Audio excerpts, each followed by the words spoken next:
पुण्यातील उपासक उपासिका আমি আমার সর্বধর্ম দেশনা প্রদানের আগে মহাকারণিক তথাগত বুদ্ধকে বুদ্ধের 9 গুণ ইতিবিশু বলে বন্দনা করব। আপনারাও আমার সাথে সাথে ইতিবিশু বন্দনা করতে পারবেন।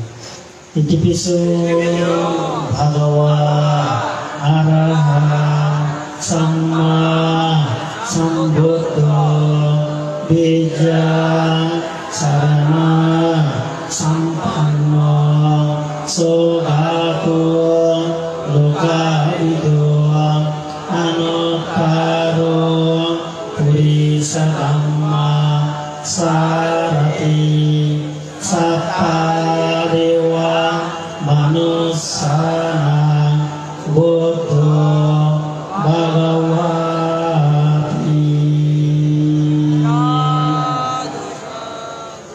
অনন্ত অনন্ত অনন্ত গুণ সম্পন্ন যে মহাকারণিক তথাগত বুদ্ধ লক্ষাধিক অসংখ্য কল্প পারমি পূরণ করে এই জগতে আবির্ভূত হয়ে চতুরাজ্য সত্য আর্যাষ্টাঙ্গিক মার্গ পতিত্ব সমুৎপাত প্রতিষ্ঠার মধ্যে দিয়ে নির্বাণকে আবিষ্কার করেছিলেন। সেই মহাকারণিক তথাগত বুদ্ধকে আমি অবনত মস্তকে বন্দনা করছি। সেই ভগবান বুদ্ধের যে ধর্মরসে সিক্ত হয়ে অসংখ্য অসংখ্য দেব মনুষ্য শ্রোতাপন্ন সক্ষেতগামী অনাগামী অরহত্ব বলে প্রতিষ্ঠিত হয়েছিলেন। সেই ধর্মের যে দ্বারক বাহক যে মহান সঙ্গ দেব মনুষ্যের পূজিত এবং নবগুণ গুণান্বিত লোক ও লোকোত্তর বেদে বিবিধ সঙ্গকেই আমি বন্দনা করছি। আপনারা যারা পরম কল্যাণ মিত্র শাসন হিতৈষী ভিক্ষু সঙ্গের চতুর্পত্যায় প্রদানকারী নির্বাণ খামী কর্মফল বিশ্বাসী তিরত্বের পূজারী প্রাণীর প্রিয় জ্ঞাতিগণ, আপনাদের সকলের প্রতি আজকের এই পদুয়া তিরত্ন বৌদ্ধবিহারের দানোত্তম শিব কঠিন শিব দান অনুষ্ঠানের আমার গভীর হৃদয়ের পুণ্যস্নাত মূর্তিময় আশীর্বাদ দান করছি। মাননীয় ভিক্ষু সংঘ পুণ্যার্থী উপাসক উপাসিকা, আজকের এই পদুয়া তিরত্ন বৌদ্ধবিহারের কঠিন শিব দানের পরম আরাধ্য সভাপতি চলমান বঙ্গীয় বৌদ্ধ ভিক্ষু সংঘ আকাশের নন্দিতম বাংলাদেশি বৌদ্ধদের সর্বোচ্চ ধর্মীয় সংগঠন বাংলাদেশ সংগ্রাস ভিক্ষু মহাসভার পরম আরাধ্য উপসংগ্রাস বাংলাদেশি বৌদ্ধদের দ্বিতীয় সর্বোচ্চ ধর্মীয় গুরু, আমার ভিক্ষুত্ব জীবনের পরম আশীর্বাদ ও পরম কল্যাণ মিত্র শাসন স্তম্ভ উপসংগ্রাস ধর্মপ্রিয় মহাকেরও উপস্থিত হয়েছেন ভারতীয় উপসংগ্রাস, যিনি অন্যের কল্যাণ এবং ভালো কাজ দেখলেই নিজে মৈত্রী এবং মুদিতা গুণে উপরোক্ত মৈত্রী দান করেন, আনন্দিত আপ্লুত হন।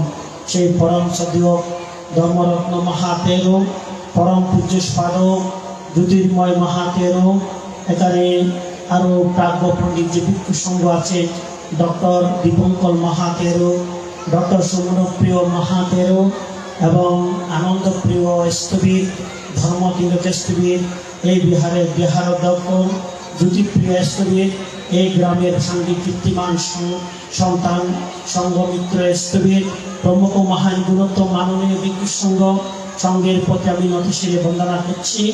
আপনারা যারা প্রিয় উপাসক উপাসিকা এই পুণ্যময় অনুষ্ঠানে উপস্থিত হয়েছেন, সময় অনেকটা দুনিয়ে গেছে, তারপরেও পরম ছাত্র সভাপতি উপসংগ্রাস প্রান্তে আমাকে বলেছেন তুমি 6টা পর্যন্ত দেশেরা করো। আমি মনে করি ততক্ষণে আপনারা হয়তো অনেক ক্লান্ত হয়ে যাবেন।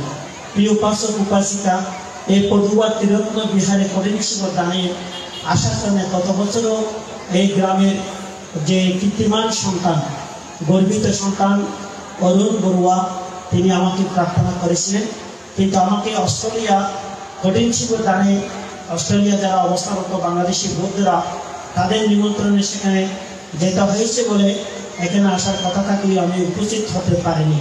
তারপরও উপাসক অরুণ বড়ুয়া বা উপাসিকা ববিত্র বড়ুয়া তাদের যে আন্তরিক প্রার্থনা এখানে উপস্থিত হয়ে আপনাদের সবার সাথে সম্মিলিত হয়ে মহান তৃতীয় সংঘকে আমি দর্শন করে যে প্রীতি অনুভব করছি, আমি খুবই আপ্লুত, আনন্দিত। প্রিয় উপাসক উপাসিকা, আমরা কি কারণে এই ধর্ম করছি, ধারণ করছি? আমরা কিন্তু বাস্তবে আমি একটা জিনিস অনুভব করলাম, বিশেষ করে গত 5 মাস আমি লন্ডন এবং কানাডা, আমেরিকাতে ছিলাম। আমেরিকাতে বসবাস যাপন করে গত পৌর্ণমা পূর্ণিমার দিন দেশে আসছি। বিদেশ এবং বাংলাদেশে ধর্মীয় অনুশীলন বা চর্চার দিক দিয়ে আমরা কতটুকু পার্থক্য আছে, সেগুলো মাঝে মধ্যে আমি একটু বুঝার এবং গবেষণা করার চেষ্টা করি। আমরা সবাই দিব্যজ্ঞান লাভের জন্য দৌড়তেছি ঠিক, কিন্তু আমাদের খাণ্ডজ্ঞান নাই। যেখানে খাণ্ডজ্ঞান থাকবে না, সেখানে দিব্যজ্ঞান কীভাবে লাভ করবো? সবাই কিন্তু আমরা দিব্যজ্ঞানের পিছনে ছুটছি, কি বানতে বলুন, কি দায়ক বলুন, কিন্তু আমাদের কোনো খাণ্ডজ্ঞান নাই। তাই খাণ্ডজ্ঞান যদি না থাকে, কখনো দিব্যজ্ঞান লাভ হবে না। যদি আমি প্রাইমারি স্কুল শেষ না করি, কলেজ ইউনিভার্সিটিতে পরে আমার কি জ্ঞান অর্জন হবে? আগে তো আমাকে প্রাথমিক জ্ঞানগুলো অর্জন করতে হবে। তো যেখানে আমার প্রাথমিক জ্ঞান নাই, যেখানে আমার সময় জ্ঞান নাই, আমার ডিসিপ্লিন নাই, আমার শিষ্টাচার নাই, আমার সৌজন্যতা নাই, যে একে অপরের সাথে ভালো আচরণের কোনো যোগ্যতা নাই, সেই সাধারণ জ্ঞানগুলো যদি না থাকে, সেই খাণ্ডজ্ঞান যদি না থাকে, তাহলে আমরা দিব্যজ্ঞান লাভ করাটা শুরু করা হতো। আমরা জন্মগতভাবে, বিশেষ করে আমরা যারা বাঙালি, আমরা স্বভাবতই এই ধর্মীয় জ্ঞানের জন্য দুচ্ছি, দিব্য জ্ঞানের জন্য দুচ্ছি, আমরা আধ্যাত্মিক জ্ঞানের জন্য ছুটছি। কিন্তু আধ্যাত্মিক জ্ঞান লাভ করার আগে যে আমাদের সাধারণ জ্ঞান চর্চা করা দরকার, সাধারণ জ্ঞান অর্জন করা দরকার, এগুলোর জন্য আমরা দুচ্ছি না। আমি দেখলাম জাপানে কোথাও কোনো মসজিদ মন্দির নেই, কিন্তু জাপানের মানুষেরা যে ভদ্র, নম্র, সভ্য। আমাদের বাংলাদেশে কত কত মসজিদ মন্দির, আমাদের বাংলাদেশের মানুষেরা উপাসনালয়, মসজিদের প্রার্থনা কোনো অভাব নাই, কিন্তু আমাদের মধ্যে দুর্নীতি, হিংসা, আমাদের মধ্যে যে অহংকার, আরেকজনের ক্ষতি করা, আরেকজন অনিষ্ট করা, যেভাবে একটা প্রতিযোগিতায় ছুটছি।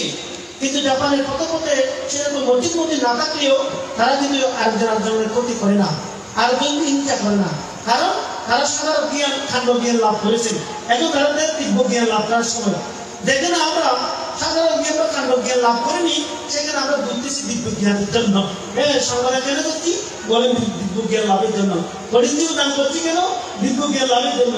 আমাদের কাণ্ডজ্ঞান নাই, দিব্য জ্ঞান লাভ করবো কিভাবে? আজ আমাদের কাছে কাণ্ডজ্ঞান অর্জন করতে হবে। কাণ্ডজ্ঞানটা হচ্ছে কি? আরেকজনকে হিংসা না করা, আরেকজনের উন্নতিতে অসুস্থ না হওয়া, আরেকজনের দুঃখ কামনা না করা, আরেকজনের বিরোধিত না করা, আরেকজনের ভালো কাজকে অনুমোদন করা, এগুলো হচ্ছে কাণ্ডজ্ঞান। আমি একটা জিনিস অনুভব করছি, আমরা ধর্ম দিক দিয়ে যেভাবে প্রতিযোগিতায় এগিয়ে গেছি, সংবিধান বিশাল বিশাল বাজেট করে সংবিধান হচ্ছে, বড় বড় বাজেট করে আমরাও ধর্মীয় অনুষ্ঠান করতেছি, দান করতেছি, কিন্তু সেই দিক দিয়ে আমরা অধর্ম যেগুলো, সেগুলোকে কমানোর জন্য প্রতিযোগিতায় নামি নেই। যেমন ধর্ম কি? ধর্ম সংবিধান, রাষ্ট্রবরিষ্ঠ দান, বিহার দান, বুদ্ধমূর্তি দান, এগুলো হচ্ছে ধর্ম। এটা আমরা মনে করি আর কি, পরিচ্ছন্ন দান, এগুলো আমরা ধর্ম মনে করি। আর অধর্ম কি? অধর্ম তো চিন্তা হবে, তাই না? অধর্ম হচ্ছে হিংসা, অধর্ম হচ্ছে পরশ্রী হাতরতা, অধর্ম হচ্ছে লোভ, অধর্ম হচ্ছে রাগ, অধর্ম হচ্ছে মোহ, অধর্ম হচ্ছে আরেকজনকে ক্ষতি করা। এবার বুঝাহাত দিয়ে বলুন তো, আপনি ধর্ম করছেন ঠিক, অধর্ম দরজা বন্ধ করছেন কিনা? এই সুতরাং অধর্ম বন্ধ না করে যতই ধর্ম করুন না কেন, আপনার জন্য সবাই রাখ হবে না, আপনার জন্য নিকট, আপনার থেকে বহু দূরে। কারণ বুদ্ধ বলেছেন, পুণ্য অর্জন করা সে পাপ বর্জন শ্রেষ্ঠ। তো যেখানে আমরা পাপ বর্জন করতে পারি নাই, সেখানে আমরা পুণ্য অর্জন করে সুখী হতে পারবো না। বড় বড় সংবাদ করছি ঠিক, কিন্তু কারোর মনে শান্তি নেই, সুখ নাই।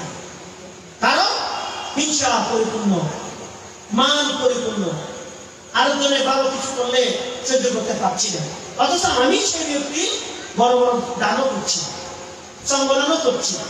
এই সুতরাং পৃথিবীতে যে এখনো 40% মানুষ কোন ধর্ম মানে না, তারা সবাইকে নরকে যাবে। এখনো অনেক মানুষ আছে বুদ্ধকে বর্ণনা করে না, সবাইকে নরকে যাবে।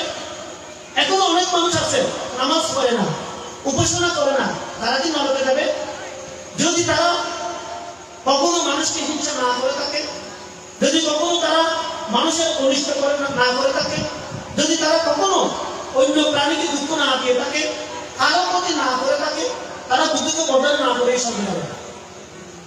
আর যারা আমরা প্রতিনিয়ত বুদ্ধিকে বন্দনা করছি কিন্তু বুদ্ধের উপদেশ পালন করছি না, আমাদের দ্বারা সঙ্গে লাভ করা সম্ভব নয়। বুদ্ধ কোনদিন কাউকে সর্বগুণ দেখে নাই, নরকময় দেখে নেই। এবং শুধু যে বুদ্ধকে বন্দনা করলে সর্বনিম্ন লাভ হবে সেটা বুদ্ধ বলে নাই। বুদ্ধ বলেছেন ইউমায়ান পাচাবি সুমায়ান ধর্মং পাচাবি। যদি আমাকে দেখতে চাও, আমাকে পেতে চাও, আগে আমার ধর্মকে অনুশীলন করো, আমার নীতিকে পালন করো। বুদ্ধের নীতিকে পালন না করে, বুদ্ধের ধর্মকে অনুশীলন না করে বুদ্ধকে পাওয়া যাবে না। এখন আমরা বুদ্ধকে পেটেই ছুটছি কিন্তু বুদ্ধের নীতি আদর্শ আমরা পালন করছি না, যার কারণে আমরা যতই ধর্ম করি না কেন ততক্ষণ আমরা সুখী হতে পারবো না যতক্ষণ না অধর্মের পথ বন্ধ না করি।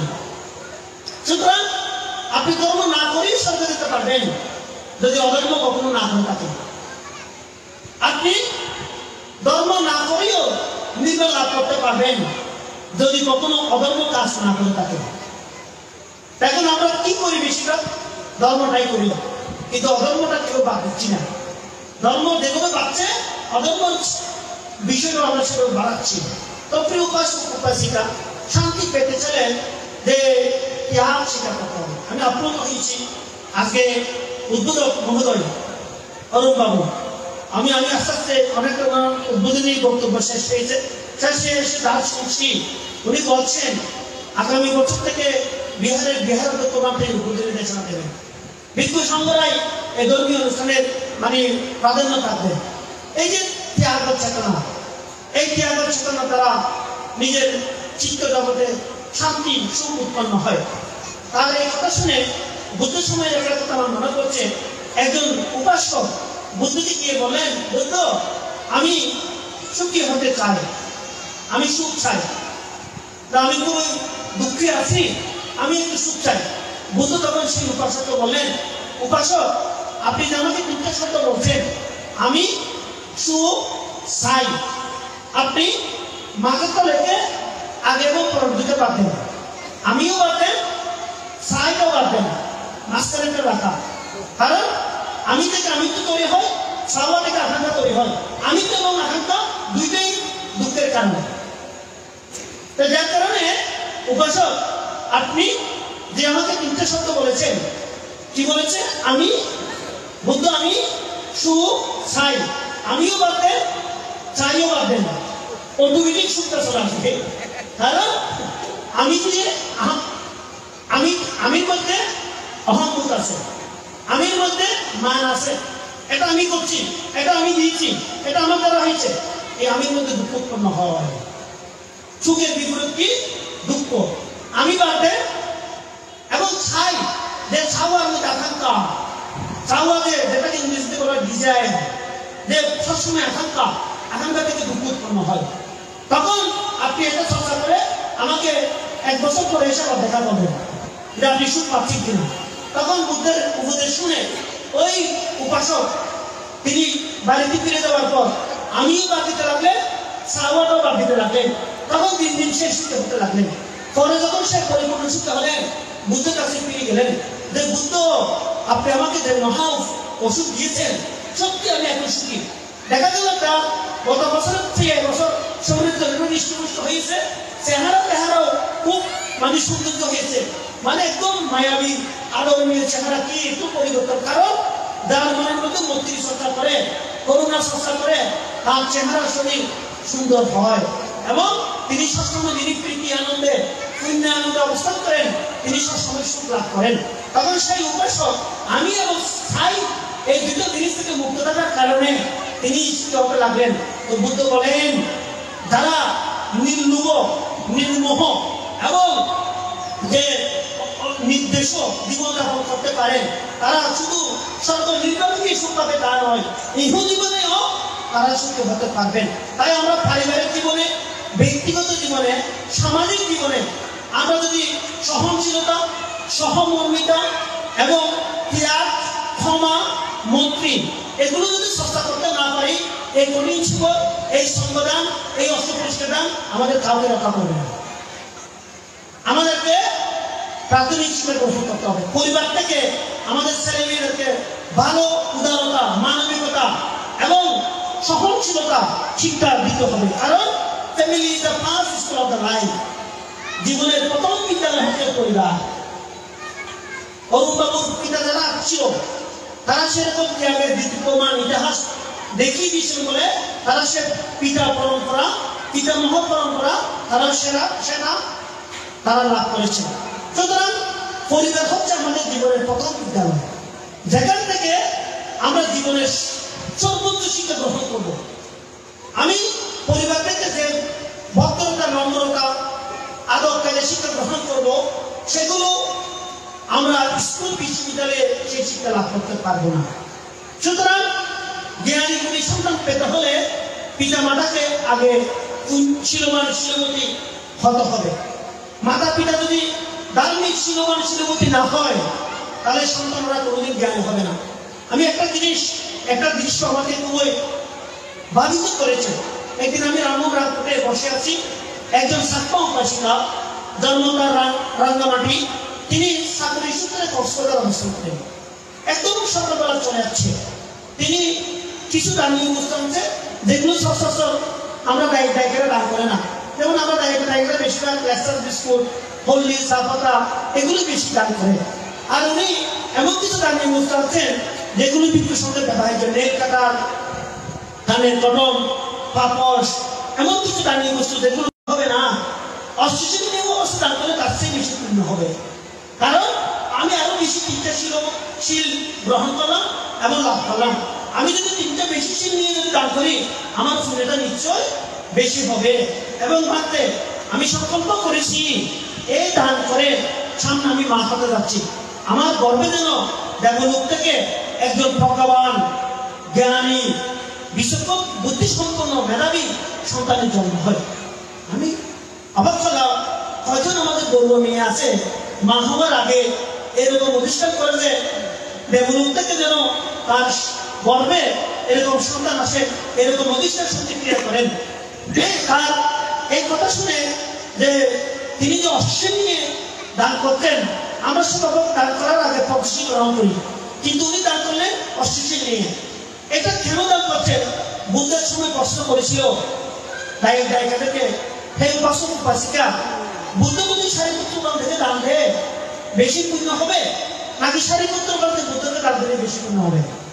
আপনারা কি মনে করেন? নিশ্চয় আমরা মনে করি সারিপুত্র গ্রাম থেকে বুদ্ধকে দান দিলে বেশি পুণ্য হবে। কিন্তু বুদ্ধ বললেন, বুদ্ধ সারিপুত্র গ্রাম থেকে দান দিলে যে পুণ্য হবে, সারিপুত্র বুদ্ধকে দান দিলে সে পুণ্য হবে না। কেন? দানের পুণ্য সম্বন্ধে বুদ্ধ যেভাবে যতটুকু জানে সারিপুত্র ততটুকু জানে না। একটা স্কুলে পরীক্ষা দিতে গিয়ে যে ছাত্র বেশি জেনে লিখবে সে বেশি নম্বর পাবে, এটা স্বাভাবিক। যে কম জেনে লিখবে পরীক্ষা খাতায় সে কম নম্বর পাবে।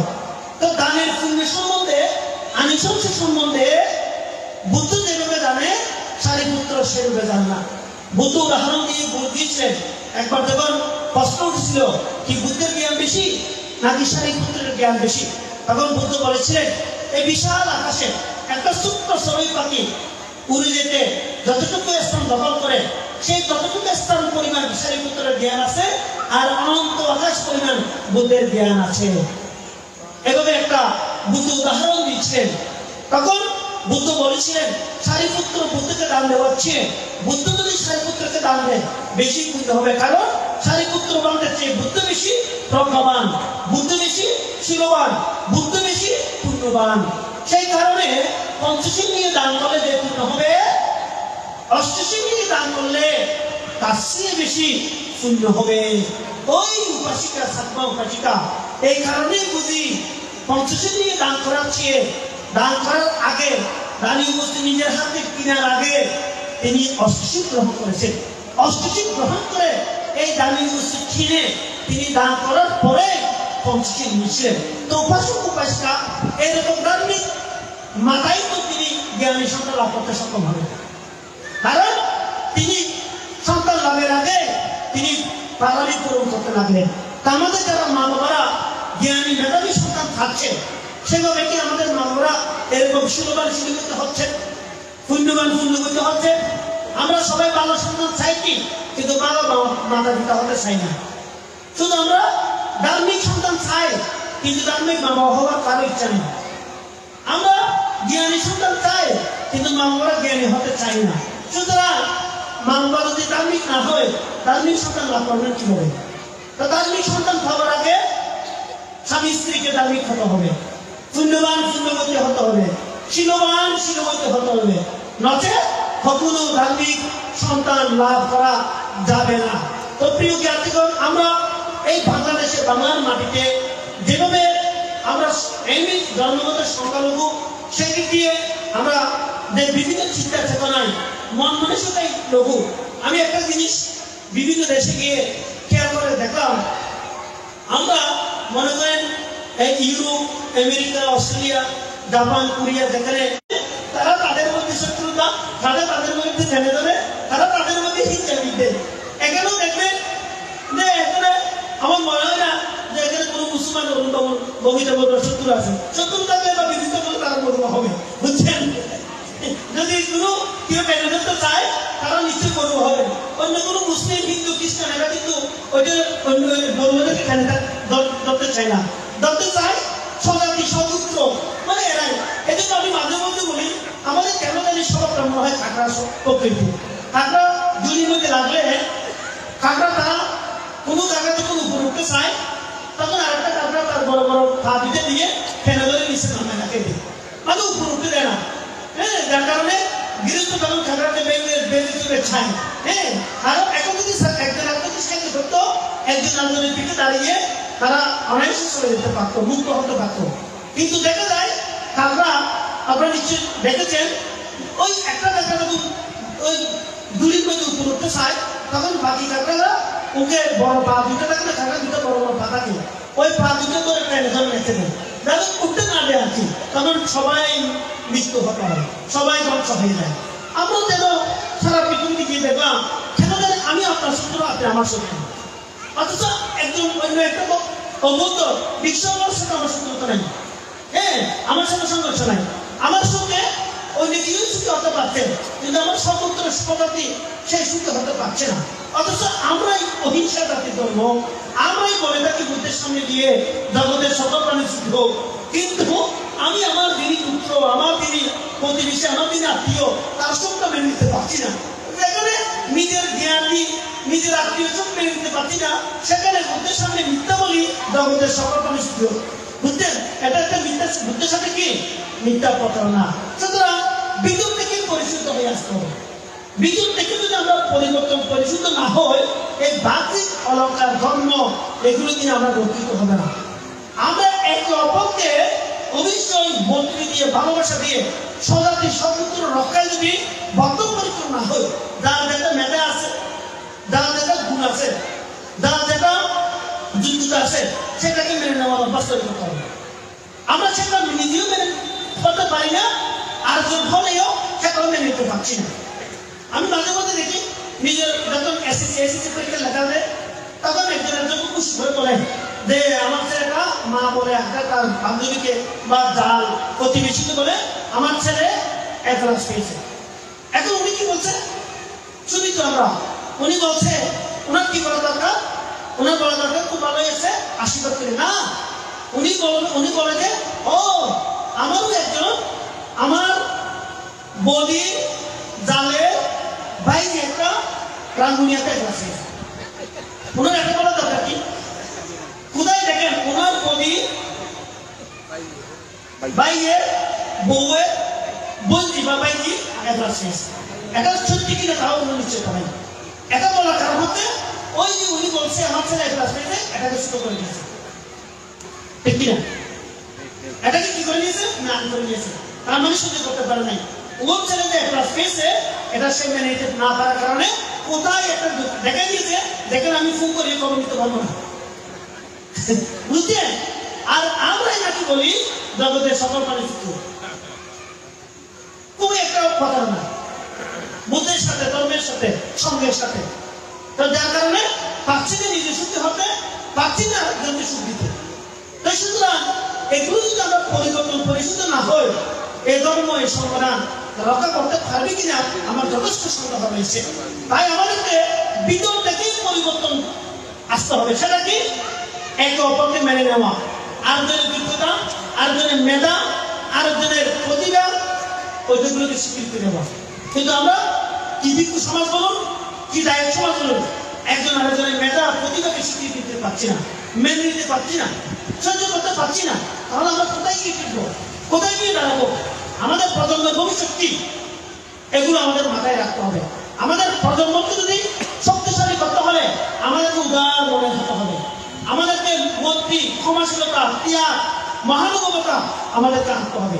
নচেত আমরা উদার হবো, আমাদের প্রজন্মকে আমরা ধ্বংস করবো। তাই আমি প্রায় সময় যে প্রচেষ্টা দিই সেটা হচ্ছে সন্তানের জন্য সম্পদ রাখার চেয়ে সন্তানকে সম্পদ বাড়িয়ে যায়। কেন? আমি বিদেশিকে যেটা দেখছি, আমাদের দেশ থেকে যারা বিদেশে যায় ওরা ওখানে গিয়ে লেবার শ্রমিক ভিসা নিয়ে যায়, সারাদিন পরিশ্রম করে যে মাইনে স্যালারি পায়।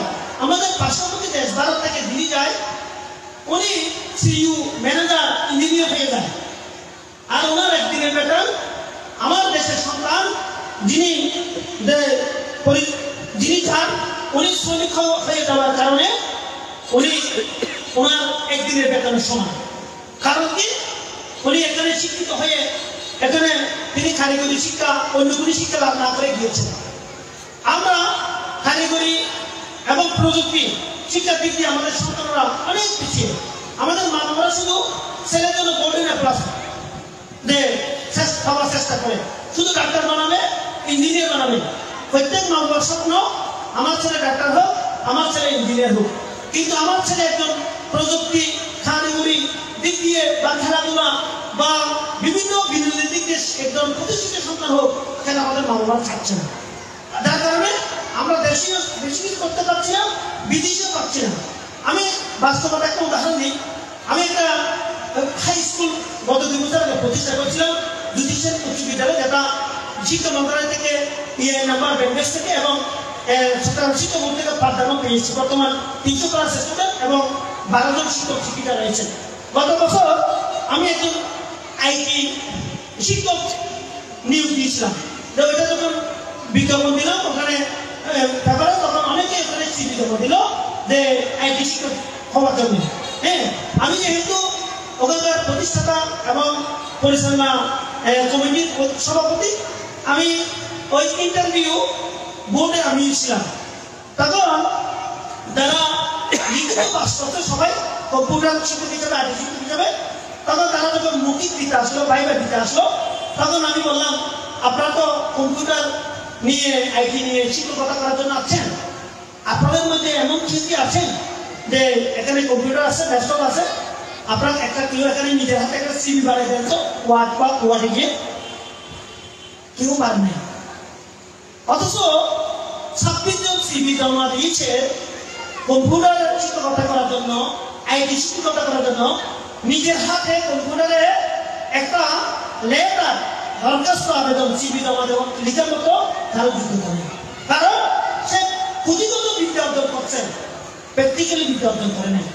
এই পুঁথিগত বিদ্যা দিয়ে বিদেশে গিয়ে সে কোনোদিন কিছু করতে পারে না, কারণ তার তো প্র্যাকটিক্যাল জ্ঞান নাই। আমি বুঝলাম এই মৌখিক শিক্ষা দিয়ে কিচ্ছু হবে না, কারণ ওখানে একজনও যোগ্যতা নাই কম্পিউটার শিক্ষক হওয়ার। শুধু ওয়ার্কি অ্যাসেপ্টি এমনি মুখস্থ করছে ঠিক বই পড়ে, কিন্তু নিজের প্র্যাকটিক্যালি সেটা করতে শিখে নেই। যার কারণে নিজে কম্পিউটারে ঢুকে একটা দরখাস্ত বানাবার যোগ্যতা, 26 জন দরখাস্তকারী শিক্ষক প্রার্থীর মধ্যে কারো যোগ্যতা নেই। সুতরাং আমি বলবো আপনাদের সন্তানকে প্রযুক্তিগত প্র্যাকটিক্যালি শিক্ষা শিক্ষিত করবেন, যে শুধু দেশের মাটিতে নয় বিদেশে গিয়েও নিজের পায়ে দাঁড়াতে পারবে, নিজে সিইও হবে, ইঞ্জিনিয়ার হবে এবং নিজে সেখানে প্রতিষ্ঠিত হবে। আমি যখন আমেরিকা এই যে গুগল সান ফ্রান্সিসকো প্রভিন্সে গুগল, ফেসবুক ওখানে হেডকোয়ার্টারে গিয়েছিলাম, সামান্য দারোয়ানও দেখলাম ইন্ডিয়া থেকে। আমি সেই ইন্ডিয়া কিনা যখন গুগলে হেডকোয়ার্টারে সান ফ্রান্সিসকো আমি ঢুকছিলাম, যে দারোয়ান তার সাথে আমি পরীক্ষা করার জন্য বললাম আপ কেসা হো, মানে ইংরেজিতে না বলে আমি হিন্দিতে বললাম। কেন? আসলে কি সে ইন্ডিয়া কিনা আমি একটু সার্চে আর কি। সে আমাকে বললো হাম আচ্ছা হ্যাঁ। তখন বুঝে গেলাম সামান্য দারোয়ানটাও সে ইন্ডিয়া থেকে।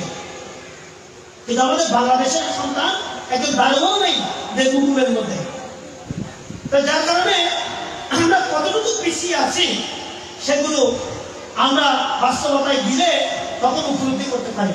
এখন আমরা সবাই রাজা ঘরের ভিতর, সবাই নেতা ঘরের ভিতর, কিন্তু প্রকৃত অর্থে বাস্তবিক অর্থে কয়জন আমরা যুদ্ধদাসী রাজা বা নেতা একটা বাইরে গিয়ে মানে বোঝা যাবে। তাই আপনাদের সন্তানকে প্রযুক্তি কারিগরি শিক্ষা শিক্ষিত করবেন, যে শুধু ধার্মিক নয় মানবতা শিক্ষা দেবেন। আমি প্রায় সময় বলি ধার্মিক হওয়ার আগে ভালো মানুষ হতে হবে।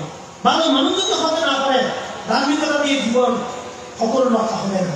তাই সমাজ, পরিবার, রাষ্ট্র জীবনে সমৃদ্ধ করতে হলে ভালো মানুষ হতে হবে। সন্তান যদি ভালো মানুষ হয় তাহলে সে অটোমেটিকলি ধার্মিক হবে। মাননীয় বিদ্যুৎ সুপ্রিয় জ্ঞাতিগণ, আজকে পদুয়া তিরত্ন বৌদ্ধ বিহারের দানোত্তর শুভ কঠিন শুভ দানে যে আপনারা এখানে উপস্থিত হয়েছেন, আমি আসার পথে উদ্বোধনী বক্তব্য শুনলাম যে স্বর্ণলতা তাদের যে অবদান, যে বিশেষ করে অরুণবাবু তিনি বাংলাদেশের বৌদ্ধদের মধ্যে একজন, এই মাটির সন্তান হলেও সুপরিচিত, যে তার সহধর্মের কাজটি বৌদ্ধমীয় কল্যাণ ট্রাস্টের। তো তারা রিপ্রেজেন্ট করেন এই গ্রামবাসী শান্তি ছয় এটাই যেভাবে এই সুরম্য নন্দী টেকনিক বিহার করেছেন। এই বিহার মাত্র বড় কথা নয়, যদি বিদ্যুৎ সুন্দর জীবিত থাকে আপনার এই বিহারের মূল্য হবে। আমি প্রায় সময় বলি আপনি 10 কোটি টাকা দিয়ে 10টা একটা সুন্দর বিহার তৈরি করতে পারবেন, 10 কোটি টাকা দিয়ে একজন উপসংহারপ্রিয় বাহাদেরও আপনি তৈরি করতে পারবেন না। আপনি 10 কোটি টাকা দিয়ে একটি সুন্দর দাবি বানাতে পারবেন, কিন্তু 10 কোটি টাকা দিয়ে আপনি একজন ধর্মরত্ন মাহাতেরও ধর্ম তিরস্কারী এগুলো ডক্টর সমনপ্রিয় এগুলো তৈরি করতে পারবেন না। তাই এই বিহার যদি সুরক্ষিত রাখতে হলে জ্ঞানী মেধাবী দক্ষ বৌদ্ধ ভিক্ষু তৈরি করতে হবে। সেগুলো ঘরে যেমন ঘরের মানুষ না থাকলে ওই ঘরের কোনো মূল্য নাই, এই বিহারে উপযুক্ত জ্ঞানী মেধাবী ভিক্ষু সঙ্গে না থাকলে এই সুন্দর বিহারের কোনো মূল্য নেই। পৃথিবীর যা ধর্মীয় স্থান আছে, মসজিদ, মন্দির, গির্জা, ওখানে কোনো ধর্মগুরুরা থাকে না, কিন্তু একমাত্র পৃথিবীতে বৌদ্ধ ধর্মের ধর্মীয় প্রতিষ্ঠান বৌদ্ধ বিহার, ওখানে ধর্মীয় গুরুরা থাকে। তাই এই ধর্মীয় গুরুদের যত বেশি মানে শক্ত এবং বলিয়ান হবে তত বেশি বৌদ্ধ ধর্ম সুরক্ষিত হবে। কারণ ভিক্ষু সংঘের মাধ্যমে বৌদ্ধ ধর্ম টিকে থাকবে, ভিক্ষু সংঘের মাধ্যমে বৌদ্ধ ধর্ম ধ্বংস হবে। গৃহীদের কথা বলা নেই। তাই এই বৌদ্ধ ধর্মকে টিকে রাখতে হলে আমাদেরকে জ্ঞান মেধাবী তৈরি করতে হবে, ভিক্ষু তৈরি করতে হবে। আমি পরিষ্কার একটা কথা বলছেন যে কঠিন জীবন, এই জীবনটা পুরোপুরি অধিকার সঙ্গে সংগঠন সিদ্ধান্ত নেবে। এই বিহার যিনি বসবাস করছেন ওই ভিক্ষুকে এটা প্রদান করবে।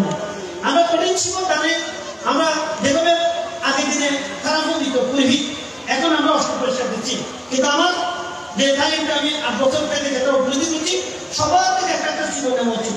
বনবিহারের শাখায় রাঙ্গামাটিতে খাগড়াছড়িতে একটা পরিবারের 5 জন থাকলে 5 জনের 5টা জীবন কিনি, 5টা জীবন থাকলে আপনারা তো আজকে আসছেন কোথায় সমাধান নয়, অনেক জীবন আনেন, তো কয়জনের জীবন নিয়ে আসছেন। আগামী বছর থেকে সবাই একটা করে এক পরিবার অন্তত একটা জীবন হলেও বাংলা থেকে হোক যার থেকেও জীবনদানের জীবন নিয়ে আসবেন। জীবনগুলো যখন মাথায় তুলে উৎসর্গ করে তখন দৃশ্যটা যে সুন্দর লাগে, স্বাভাবিক জীবনটা উৎসর্গ করতে সেরকম সুন্দর লাগে না। তাই ভবিষ্যৎ আগামী বছর থেকে আপনারা জীবনদানে আসার সময় অন্তত এক এক জনের প্রত্যেক না হলেও এক এক পরিবারের একটা জীবন নিয়ে দান করতে আসবেন। তবে পাশাপাশি আপনারা দায় করে কঠিন জীবন দান করছেন, ভিক্ষু সংঘরা এই কঠিন জীবন লাভী। তাই এখানে আমি আপনাদের প্রিয় যেটা বলতে চাই, আজকের ব্রহ্মপুত্র সমস্ত অস্ত্র পরিষ্কার কঠিন জীবন দানের দক্ষিণা এগুলো সমস্ত মালিক হচ্ছেন মহান সংঘ। সংঘ আপনাদের যে আমার খুবই ভালো লাগছে, উপশিকা বগিতা যখন বৌদ্ধ বিহার নিয়ে সমস্যা হচ্ছিল উনি বারবার ফেসবুকে স্টার দিচ্ছেন আমরা সঙ্গের পক্ষে আসছি, ভিক্ষু সঙ্গে আমাদের সবকিছু সংগঠন আমরা সবকিছু করতে প্রস্তুত আছি। এগুলো দ্বারা অনেক কিছু সংগঠন অনুপ্রাণিত হয়েছে। আর এই সুন্দর চেতনা চিন্তা শিখে আমরা সমাজ পক্ষ থেকে সাধুবাদ জানাই। এবং অরুণ বাবু যে আজকে বলছে সঙ্গের জন্য আমরা সবকিছুতে এক করতে রাজি আছি। একে রাজি আপনারা দক্ষিণা কলপত্র থাকা সংগঠন অষ্টপরিষ্কার সংঘকে দান করবেন।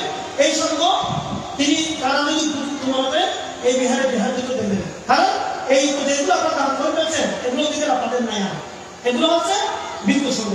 সুতরাং এগুলো যদি আমরা যে চর্চা করতে না পারি তাহলে আমরা পরিপূর্ণ দানটা হবে না। সকলের শুভবুদ্ধ হোক, সুন্দর চেতনার উন্মেষ হোক, পদুয়া গ্রামবাসী ধন্য হোক। এই গ্রামের মাটির অনেক কীর্তিমান শান্তির সন্তান যারা রয়েছে তাদের প্রতি শ্রদ্ধা কৃতজ্ঞতা নিবেদন করে মহান উপসংহার সহ সবার নির্বিঘ্নে কামনা করে আমি আমার দেশের এখানে শেষ করলাম।